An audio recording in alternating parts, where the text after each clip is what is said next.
తెలివితేటలు తట్టుకోలేకే ప్రజలు 11 సీట్లు ఇచ్చి మీ అందరినీ మూలను కూర్చోబెట్టారు ఇంట్లో.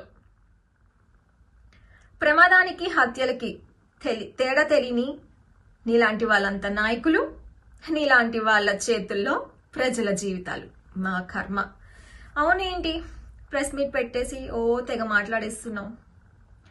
ప్రమాదవశాత్తు జరిగిన ఒక దురదృష్ట ఘటన కంట చంద్రబాబు నాయుడు గారు, ఎస్పీ గారంట, వాళ్ళంట వీళ్ళంట అరెస్ట్ అయిపోవాలంట, సుమోటోగా తీసేసుకోవాలంట.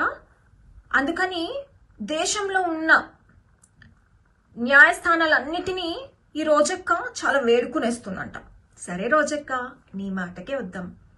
ప్రమాదవశాత్తు జరిగిన దానికే నువ్వు ఇంత ఓవరాక్షన్ చేస్తున్నావే, మరి గొడ్డలి పట్టుకుని బాబాయిని సైలెంట్గా వేసేసిన క్రిమినల్ని, వాళ్ళతో తిరుగుతున్న నిన్ను ఎంత అర్జెంటుగా లోపలెయ్యాలి? అలానే తాపిగా చంపేసి చక్కగా కారులో శవాన్ని పెట్టుకొని డోర్ డెలివరీ చేసిన అనంతబాబుని ఏం చేయాలి? ఆయనతో సెల్ఫీలు తిరుగుతూ ఆయన టీమ్మేట్గా ఉన్న నిన్నెంత అర్జెంటుగా లోపలెయ్యాలి కదా?